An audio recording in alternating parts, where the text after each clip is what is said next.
बदला भी उससे लिया गया जो गोधरा से 200 किलोमीटर दूर मजदूर बैठा है। लेकिन असल दिक्कत तब हुई जब तहलका मैगजीन ने अपने स्टिंग ऑपरेशन की नई वीडियो रिलीज की, जिस इन 14 के 14 को रात 8 बजे उसी बेकरी में जिंदा जला दिया जाता है। अब जैसी ट्रेन रुकती है यहाँ पे पहले से ही करीब 2000 लोग इंतजार कर रहे हैं। नेशनल ह्यूमन राइट कमीशन ने ऑन रिकॉर्ड बोला ये दोनों रिपोर्ट अपनी अपनी पार्टियों को फेवर कर रही हैं, और जब पूरी ट्रेन में कार सेवक हैं और कार सेवक को ही निशाना बनाना था तो सिर्फ S5 और S6 के कोच को ही क्यों अटैक किया जाएगा।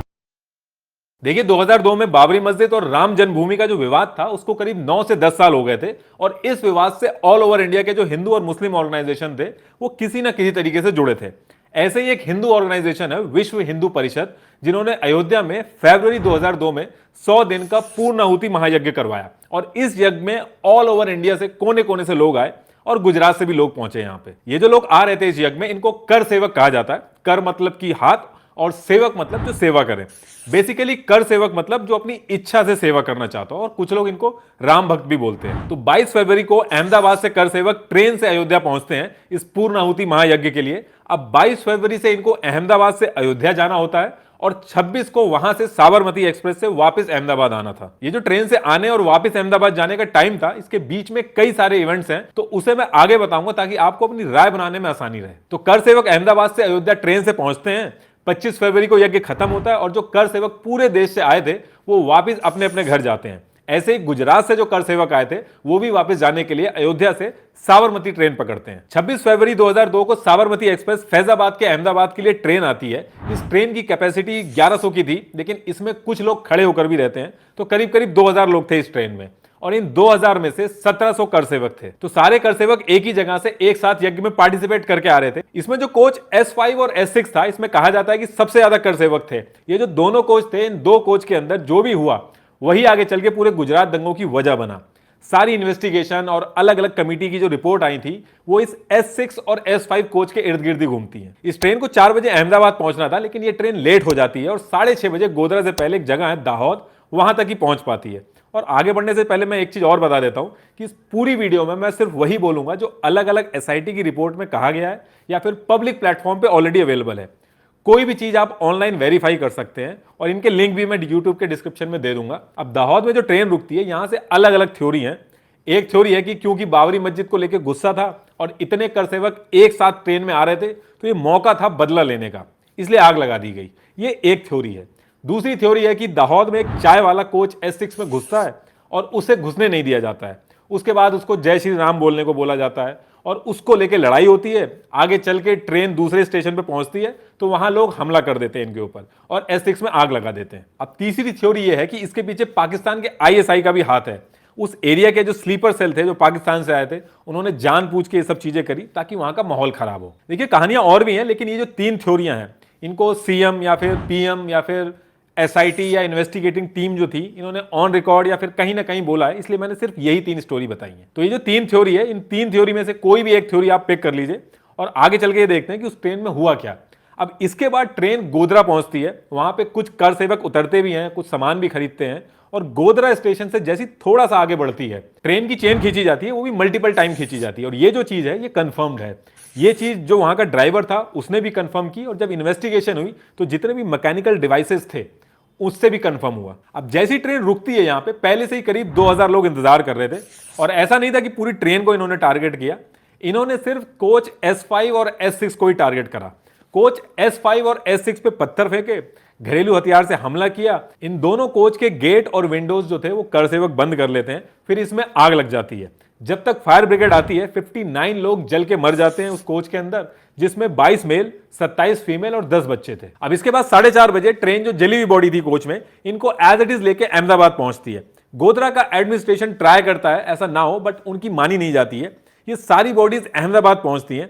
अब कायदा तो ये कहता है कि ये सारी बॉडीज वहां की किसी भी गवर्नमेंट अथॉरिटी को हैंड ओवर कर देनी चाहिए थी, या बहुत ज्यादा होता तो उनके घर वाले आ सकते थे, लेकिन ऐसा होता नहीं है। ये बॉडीज विश्व हिंदू परिषद को दे दी जाती हैं। VHP का ये कहना था कि कर सेवक हमारे हैं। जो अयोध्या में इवेंट था जो ऑर्गेनाइज कराया था, वो भी VHP नहीं कराया था, तो इस पर ही टेक ओवर कर लेते हैं। अब रूल के हिसाब से गवर्नमेंट को इसको रोकना चाहिए था, बॉडीज का कंट्रोल अपने पास रखना चाहिए था और पोस्टमार्टम वगैरह कराना चाहिए था, लेकिन ऐसा बिल्कुल नहीं होता है। और अभी भी लोगों को न्यूज वगैरह से बस ये पता चल पा रहा था कि S6 और S5 में आग लगी है, लेकिन किसी को कुछ समझ में नहीं आ रहा था कि कोच S5 और S6 में आग लगी क्यों है। हर कोई कंफ्यूज था। इसके बाद होता क्या है कि वीएचपी के लीडर्स ने इन बॉडीज को खुली गाड़ियों में रखा और बीच शहर से निकाल के वीएचपी के कार्यालय में पहुंचाया। इनको जब शहर से निकाला गया तो लाइव टेलीकास्ट भी हो रहा था और काफी नारे भी लग रहे थे, और ये बॉडीज देख के अहमदाबाद पूरा शॉक्ड हो गया था। तब लोगों को पता चला कि आखिर हुआ क्या है, और ये चीज आउट ऑफ कंट्रोल होना स्टार्ट हो गई। इसके बाद वीएचपी लीडर्स ने बॉडी को 16 हॉस्पिटल पहुंचाया। इन बॉडीज को देख के जितने भी हिंदू संगठन थे, जैसे कि वीएचपी, बजरंग दल, आरएसएस, इनके लीडर्स भी काफी गुस्से में आ गए थे और 16 हॉस्पिटल के पास ये सारे लोग इकट्ठे होने चालू हो गए थे। 16 सिविल हॉस्पिटल के पास एक पीसीआर वैन खड़ी थी, जिसने इन्फॉर्म भी किया कंट्रोल रूम में कि सिचुएशन खराब हो सकती है। जिस तरीके से बसों में लोग इकट्ठे होकर पहुंच रहे हैं यहाँ पे, सिचुएशन आउट ऑफ कंट्रोल हो सकती है। लेकिन उसके बाद भी कुछ भी नहीं किया गया, और जब नॉर्मल फॉर्मेलिटीज हो गई उसके बाद धीरे धीरे ये जो डेड बॉडीज थी इनको शमशान लेके जाया गया अलग अलग रास्तों से। तो जिन जिन एरिया से डेड बॉडीज निकल रही थी वहां पे नारे लग रहे थे, उन्होंने एरिया में चीजें हाथ से बाहर निकल रही थी और लोग सड़कों पे आ रहे थे। बात इतनी हद से आगे बढ़ गई थी कि मारकाट शुरू हो गई थी, और आप जितना जितना बुरा सोच सकते हो उससे भी आगे बढ़ की चीजें हुई। उस पर्टिकुलर टाइम पे न्यूज चैनल्स पर इतनी रिस्ट्रिक्शंस नहीं थी, और इस वजह से और दिक्कत हुई। रिपोर्टर्स ने ग्राउंड रिपोर्टिंग करते टाइम काफी इंफॉर्मेशन लाइव टेलीकास्ट कर दी, जिससे दंगे और भड़क गए। लाइव जाके बता रहे थे कि देखिए ये मुस्लिम इलाका है, यहाँ पे इनको इतना खतरा है और गवर्नमेंट की इतनी कमी है कि यहाँ पे एक भी पुलिस नहीं रख रखी है। ये सारी चीजें लाइव टेलीकास्ट कर दी गई थी। ये लाइव टेलीकास्ट देख के जो लोग दंगे कर रहे थे उनको और आसानी हो रही थी ऐसे इलाके ढूंढने में जहां पे पुलिस नहीं थी। और सब कुछ लाइव करने से एक दिक्कत और हुई कि सारी इंफॉर्मेशन पूरे गुजरात तक पहुंच रही थी। तो अहमदाबाद, गांधीनगर, गोधरा, वडोदरा, सूरत, हर जगह दंगे फैल रहे थे। अब 3 दिन तक कंटिन्यूअस दंगे चलते हैं गुजरात के अंदर। 790 मुस्लिम्स, 254 हिंदूज की डेथ होती है, और गोधरा के अंदर ऑलरेडी 59 हिंदूज की डेथ हो रखी थी। और ये ऑफिशियल फिगर है, अनऑफिशियल डेटा इससे भी ज्यादा है। 27 फेब को जगह जगह पर दंगे हो रहे थे, लेकिन 28 फेब को बात बिल्कुल हाथ से बाहर निकल गई, जब भीड़ गुलमर्ग, नरोदा पाटिया, नरोदा गांव में पहुंचती है। चमनपुरा अहमदाबाद में एक गुलमर्ग सोसाइटी थी जहां पे मुस्लिम मेजोरिटी में थे, और इसी सोसाइटी में कांग्रेस के एमपी एहसान जाफरी भी रहते थे। इस सोसाइटी में करीब 29 बंगलो थे, 10 अपार्टमेंट थे, और mainly upper middle class business family रहती थी। 28 फरवरी को 9 बजे मॉर्निंग में सोसाइटी के आसपास भीड़ इकट्ठी होना शुरू हो जाती है और नारे लगने लगते हैं। सोसाइटी के लोग ये सब देख के डरने लगते हैं और बैक टू बैक पुलिस में कॉल करते हैं, लेकिन पुलिस की तरफ से कोई नहीं आता। इसके बाद लोग कांग्रेस के एमपी एहसान के घर में भी पहुंचते हैं मदद के लिए, लेकिन एहसान भी पुलिस को फोन करते हैं, चीफ ऑफ पुलिस को फोन करते हैं, वहां के बड़े बड़े नेताओं को फोन करते हैं, लेकिन कोई मदद नहीं आती है। जैसे दिन होता है, सोसाइटी के बाहर भीड़ जो थी वो सोसाइटी के अंदर घुसने लगती है और लाइन से घरों में आग लगाती है। एहसान जो कांग्रेस के एमपी थे, इनके साथ साथ 69 लोगों को अपनी जान गंवानी पड़ती है। ऑलमोस्ट सारे घरों को डैमेज कर दिया जाता है और 18 घर पूरी तरीके से जला दिए जाते हैं। इन 18 घरों में से सिर्फ एक फैमिली को अगर छोड़ दें, बाकी कोई भी इस सोसाइटी में आज की डेट तक वापस नहीं आया। अक्टूबर 2017 में आज तक न्यूज चैनल ने तहलका के स्टिंग ऑपरेशन की फुटेज जो थी उसको पब्लिक कर दिया। इसमें 14 वीएचपी और Bajrang Dal activist including ruling government के एमएलए डिस्कशन कर रहे थे कि कैसे उन्होंने वहां पे ये सब करा। इसके बाद एसआईटी बैठती है और 2016 में 11 लोगों को उम्र कैद की सजा दी जाती है। सेम डेज पूरे गुजरात दंगों की सबसे बड़ी घटना होती है अहमदाबाद के नरोदा पाटिया और उसके बगल में गांव है नरोदा गांव, जो कि पूरे 10 घंटे चलती है और इस एक इवेंट में सबसे ज्यादा डेथ होती है। नरोदा पाटिया जो एरिया था वहां पे मेनली मुस्लिम मजदूर ज्यादा रहते थे और कुछ इमिग्रेंट कर्नाटक और मुंबई से भी रहते थे जो मजदूरी करते थे। 27 फरवरी की रात को मिस इन्फॉर्मेशन फैला दी जाती कि 3 हिंदू लड़कियों को किडनैप कर लिया गया है। इसके बाद नेक्स्ट डे जिस दिन गुजरात बंद रहता है, 5000 लोगों की भीड़ बदला लेने के लिए अटैक कर देती है नरोदा पाटिया में। देखिए ऐसा लग रहा था कि हर चीज में जैसे कोई प्रॉपर प्लानिंग के तहत चाहता हो कि हिंदू और मुस्लिम में झगड़ा हो। और ये जो 5000 लोगों की भीड़ थी, ये 9 बजे मॉर्निंग में अटैक स्टार्ट कर देती है और 10 घंटों तक ये अटैक चलता है। एलपीजी सिलेंडर से आग लगा दी जाती है और लोगों को घरों से निकाल के मारना चालू किया जाता है। भीड़ के पास हथियार कहां से आते हैं ये आज तक एक रहस्य है। इतनी बड़ी बड़ी इन्वेस्टिगेटिंग टीम बैठी थी, इस चीज का आज तक नहीं पता लगा पाई कि इनके पास हथियार कहां से आए थे। घर जला दिए गए, औरतों के साथ असॉल्ट हुए। सिर्फ 10 घंटों के अंदर 97 लोगों को अपनी जान गंवानी पड़ी। इस पूरे इंसिडेंट का जो मास्टरमाइंड था बाबू बजरंगी, उसका स्टिंग ऑपरेशन तहलका करता है और वीडियो पब्लिक कर देता है। यूट्यूब पे अभी भी वो वीडियो पड़ी है जिसमें बाबू बजरंगी बता रहा है कि कैसे उसने नरोदा पटाया में लोगों को मारा। इसमें वो ये भी क्लेम करता है कि गवर्नमेंट ने उसको पूरा सपोर्ट किया। इनफैक्ट पुलिस भी थी वहां पे, उन्होंने भी उसको सपोर्ट किया और ये बोला पुलिस ने कि बॉडीज बहुत ज्यादा हो गई हैं, इनको मैनेज करने में बहुत मुश्किल होगी, आप बॉडीज अलग अलग कर दो। और आगे चल के बाबू बजरंगी को उम्र कैद होती है। लेकिन ये जो बोल रहा था वीडियो में, ये कोर्ट में कंफर्म नहीं हो पाया। सच पूछिए तो कोर्ट में कुछ भी कंफर्म नहीं हो पाया, सिर्फ थ्योरियां चली। उन थ्योरी में जिस जिसका नाम आया सबको सबूतों के अभाव पे मजबूरन छोड़ना पड़ा। इसमें आपने माया कोडनानी का नाम भी बहुत सुना होगा, बहुत फेमस नाम है, जिनको 28 साल की सजा दी गई थी इस पूरे इवेंट को ऑर्गेनाइज कराने के लिए। इनका नाम आया और आगे चल के इनको सबूत ना होने की वजह से छोड़ना पड़ा। नरोदा पटाया इंसिडेंट जब हुआ उसके बाद माया कोडनानी बहुत ही भारी वोटों से जीत के आई, इनको कैबिनेट मिनिस्टर भी बनाया गया, लेकिन इस केस के चलते इनको अपनी पोजीशन छोड़नी पड़ी। इसके बाद नेक्स्ट डे 1 मार्च को वडोदरा में एक हनुमान टेकरी एरिया है जहां पे एक बेस्ट बेकरी नाम से बेकरी चलती थी, जहां पे 14 लोग छुपे थे। इन 14 में से 11 मुस्लिम और 3 हिंदू थे जो उस बेकरी में काम करते थे। इन 14 के 14 को रात 8 बजे उसी बेकरी में जिंदा जला दिया जाता है और आज तक सबूत ना होने की वजह से किसी को भी सजा नहीं मिल पाती है। जब इस पूरी सिचुएशन पे गवर्नमेंट से क्वेश्चन किए गए तो गवर्नमेंट ने कहा कि उसने अपनी कैपेसिटी में सारे कदम उठाए, भीड़ लेकिन बहुत ज्यादा थी और ये एक एक्शन का रिएक्शन था जिसमें गवर्नमेंट का कोई रोल नहीं था। भीड़ बहुत ज्यादा थी, यही रीजन था कि महाराष्ट्र, राजस्थान और मध्य प्रदेश जहां कांग्रेस की सरकार थी वहां से पुलिस फोर्स बुलाने के लिए लेटर भी डाले गए, लेकिन ऑपोजिशन ने कोई मदद नहीं की। गवर्नमेंट ने यह भी कहा कि चीफ मिनिस्टर ने 27 को ही गोधरा पहुंच के नेक्स्ट डे ही एसआईटी बैठा दी थी और गोधरा के पास कर्फ्यू भी लगा दिया था ताकि बात आगे ना बढ़े। इसमें यह भी कहा कि उस पर्टिकुलर टाइम पे गुजरात के 400 गांव में से 6000 हज यात्री वापिस आ रहे थे गुजरात में। गुजरात गवर्नमेंट ने उनकी पूरी सिक्योरिटी मेंटेन की और उनको पूरी सिक्योरिटी के साथ घर पहुंचाया। लेकिन बात यह है कि गवर्नमेंट ने जब इतना कुछ किया उस टाइम पे, तो उसके बाद भी गवर्नमेंट को क्वेश्चन आज तक क्यों किया जाता है? अटल बिहारी वाजपेयी जी से लेकर ऑपोजिशन तक ये क्यों कह रहे हैं कि राजधर्म का पालन नहीं हुआ? देखिए, जो गवर्नमेंट के ऊपर ब्लेम किया जाता है इसके पीछे भी कई रीजन है। संजीव भट्ट जो कि सीनियर पुलिस ऑफिसर थे गुजरात इंटेलिजेंस ब्यूरो में 2002 के दंगों के टाइम पे, इन्होंने कोर्ट के रिकॉर्डेड स्टेटमेंट में यह कहा कि इनको इंफॉर्मेशन आने लगी थी पीसीआर से कि माहौल खराब होने वाला है, कर सेवकों की बॉडी शहरों से नहीं निकलनी चाहिए थी और जगह जगह से पुलिस रिपोर्ट भी कर रही थी दंगों के बारे में, लेकिन इनके हाथ बंधे हुए थे।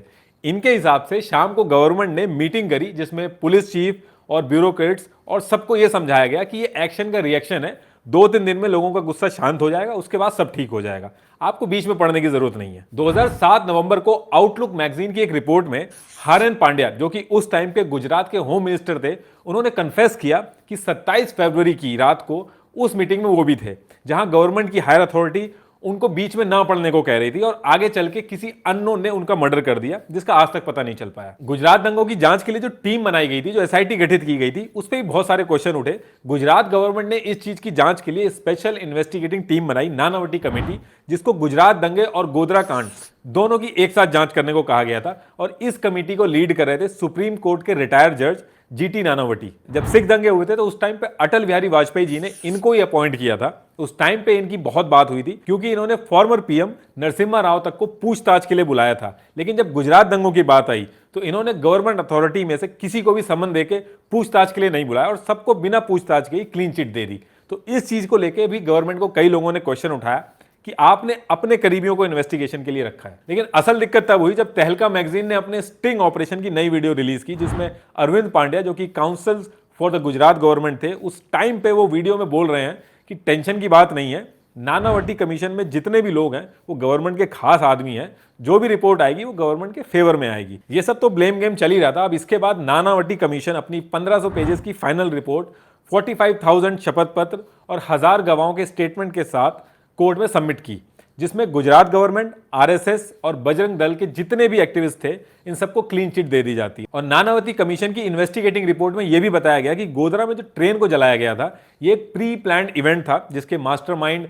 हुसैन इब्राहिम और नानू मियान थे। देखिए, उस पर्टिकुलर टाइम पे स्टेट और सेंटर दोनों जगह बीजेपी की सरकार थी और नानावटी कमीशन की इन्वेस्टिगेशन ऑलरेडी चल रही थी, तो अलग से कोई इन्वेस्टिगेशन नहीं स्टार्ट की गई। लेकिन जब 2 साल बाद 2004 में कांग्रेस की गवर्नमेंट जीत के सेंटर में आती है तो सेंटर में आते ही सबसे पहला काम कांग्रेस करती है, एक अलग से कमेटी बनाती है गुजरात दंगों की इन्वेस्टिगेशन के लिए, जिसका नाम था उमेश चंद्र कमेटी। गुजरात कोर्ट ने ऑन रिकॉर्ड ये कहा है कि ये जो अलग से उमेश चंद्र कमेटी बनाई गई है ये अनकॉन्स्टिट्यूशनल है, लेकिन ट्रेन डिपार्टमेंट सेंटर के अंडर में आता है, ये बोल के जांच चलती रही कांग्रेस की। उस टाइम पे रेलवे मिनिस्टर लालू यादव थे। कांग्रेस को गुजरात की गवर्नमेंट को गलत साबित करने की इतनी ज्यादा जल्दी थी कि सिर्फ 4 मंथ की इन्वेस्टिगेशन में, जिसमें जो सर्वाइवल थे उनके बयान, पुलिस और एडमिनिस्ट्रेशन की स्टेटमेंट, यहां तक कि खुद उनके अंडर में जो रेलवे डिपार्टमेंट है उसकी रिपोर्ट तक को नजरअंदाज करके एक पर्टिकुलर कम्युनिटी को जल्दी से जल्दी खुश करने की कोशिश की गई आने वाले इलेक्शन से पहले। जो कर सेवक S5 और S6 में जले थे उनकी परवाह किए बिना सिर्फ 4 महीने के अंदर रिपोर्ट बना दी गई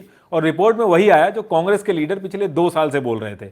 उमेश चंद कमेटी की इन्वेस्टिगेशन ने कहा कि ये एक प्री प्लान्ड अटैक नहीं था, बल्कि एक हादसा था। जिस तरह से नानावटी कमीशन की रिपोर्ट का झुकाव एक पर्टिकुलर ग्रुप की तरफ था, ठीक उसी तरीके से सेंटर ने जो उमेश चंद्र कमेटी बनाई थी उसमें भी एक पर्टिकुलर कम्युनिटी को खुश करने की कोशिश की गई। सेम ईयर में जो चुनाव थे उसकी हड़बड़ी में बहुत सारी गलतियां हुई हर तरफ से। एक आम आदमी जो सच जानना चाहता है वो किसकी माने?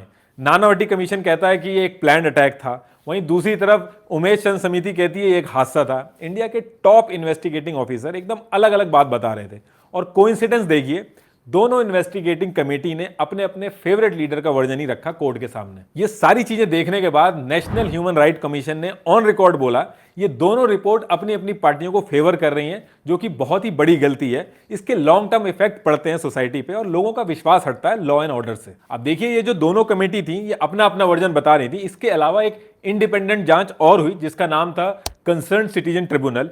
इस इन्वेस्टिगेटिंग कमेटी में रिटायर्ड जज और कई सीनियर एक्टिविस्ट थे। इन्होंने जो इन्वेस्टिगेशन की वो अभी तक की जो भी कहानी चल रही थी उससे एकदम अलग थी। ये इन्वेस्टिगेशन की पूरी रिपोर्ट आउटलुक ने पब्लिश की है। तो आउटलुक ने जो जो पब्लिश किया है मैं एज इट इज आपको लाइन बाय लाइन बताता हूं। ट्राइब्यूनल की रिपोर्ट के हिसाब से जब कार सेवक गुजरात से अयोध्या जा रहे थे उस पूरी ट्रेन में कार सेवक थे और जैसे ही ट्रेन अहमदाबाद से अयोध्या के लिए निकली, बीच में लखनऊ से कई सारे अनजान लोग बिना टिकट के कोच S5 और S6 में चढ़ गए और आईपीजी रेलवे मिस्टर पीपी अगजा, इनके हिसाब से S5 और S6 में उस पर्टिकुलर टाइम पे कुछ तो गड़बड़ थी। यह भी हो सकता है कि इसके पीछे बहुत बड़ी प्लानिंग हो। ट्राइब्यूनल की जो रिपोर्ट आउटलुक में पब्लिश हुई है उसके हिसाब से ट्रेन के अंदर जो बैठे लोग थे उन्होंने कई स्टेशन पे लड़ाई की और इन सब की खबर आसपास के जो न्यूज़पेपर थे वो छाप रहे थे और उससे लोगों को पता चल रहा था कि कहां पे क्या क्या हो रहा है। अयोध्या में जनसत्ता ने इस मारपीट और एग्रेशन की खबर सेम डे न्यूज़पेपर में छाप दी थी। रिपोर्ट में यह भी कहा गया कि कलेक्टर ऑफ गोड्रा ने कंफर्म किया था कि टोटल 59 लोग जले थे, जिसमें से सिर्फ 5 लोगों की ही पहचान हो पाई थी और उन 5 में से एक वहां के लोकल स्टेशन मास्टर की वाइफ भी थी जिसको उसके टिफिन से पहचाना गया था, जो कि कार सेवक नहीं थी। टोटल मरने वालों की संख्या में 12 बच्चे और 26 औरतें थी। तो नानावटी कमेटी इतनी श्योरिटी से कैसे कह सकती है कि जो लोग मरे थे वो सारे के सारे कार सेवक ही थे? दूसरी चीज इसमें यह कही गई कि अगर 2000 लोग कार सेवकों को मारने का वेट कर रहे थे तो इसके बारे में किसी को कुछ पता क्यों नहीं चला? 2000 बहुत बड़ा नंबर होता है। अगर 2000 लोग खड़े हो जाएं प्लेटफॉर्म पे तो वो सिर्फ 2 कोच S5 और S6 के एरिया में ही नहीं खड़े रह पाएंगे, वो पूरी ट्रेन के कोच के आसपास आ जाएंगे, क्योंकि 2000 लोगों के लिए काफी ज्यादा एरिया चाहिए होता है। और जब पूरी ट्रेन में कार सेवक हैं और कार सेवक को ही निशाना बनाना था तो सिर्फ S5 और S6 के कोच को ही क्यों अटैक किया जाएगा? बाकियों के साथ एक भी इंसिडेंट क्यों नहीं हुआ? देखिए, ये तो हो गई इन 3 इन्वेस्टिगेटिंग टीम की बातें, लेकिन आज तक ये चीज कंफर्म नहीं हुई कि आग लगी किस वजह से थी। लेकिन इस चीज का बदला जरूर ले लिया गया। बदला भी उससे लिया गया जो गोधरा से 200 किलोमीटर दूर मजदूर बैठा है, बदला उससे लिया गया। उसकी क्या गलती थी? गोविंद मकवाना, जिनका 22 साल का लड़का S6 बोगी में जल गया था, उसकी बॉडी को जब शमशान लेके जा रहे थे तो भीड़ काफी सारी आ गई थी और सब भड़के हुए थे। उन्होंने हाथ जोड़ के सबको मना किया कि मुझे कोई बदला नहीं लेना है। यह चीज टाइम्स ऑफ इंडिया ने मार्च 2002 में पब्लिश की थी। इस पूरे इंसिडेंट में 1500 लोगों पे FIR दर्ज हुई थी, जिसमें से लास्ट में 31 लोग बचे थे जिनको सजा हुई और उन 31 में से 11 को फांसी दी गई। उन 11 को भी बाद में उम्र कैद में कन्वर्ट कर दिया गया और जो 63 लोग थे उनको सबूत ना होने की वजह से छोड़ना पड़ा। यह हमारी हिस्ट्री का एक बहुत ही अनफॉर्चुनेट इंसिडेंट है जिसकी वजह से कई जाने गई।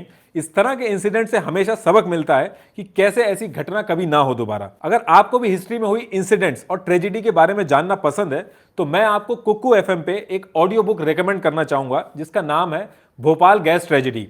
इस ऑडियो बुक में बहुत डिटेल में पूरा इंसिडेंट के बारे में बताया गया है और इस ऑडियो बुक को आप अपनी कन्वीनियंस के हिसाब से डेली रूटीन में काम करते हुए भी सुन सकते हो। कुक्कू FM इंडिया का लीडिंग ऑडियो शो प्लेटफॉर्म है। इस पे आपको अलग अलग कैटेगरी की बुक्स जैसे कि क्राइम, थ्रिलर, बायोग्राफी वगैरह मिल जाएंगी जिन्हें आप कहीं भी सुन सकते हो। तो आप डाउनलोड करें कुक्कू FM और कुक्कू FM पे फर्स्ट 250 यूजर्स को मेरा कोड NR50 यूज करके मिलेगा 50% डिस्काउंट और 399 रुपीज के सब्सक्रिप्शन को आप ले सकते हो 199 रुपीज में। लिंक मैंने डिस्क्रिप्शन में दे दिया है।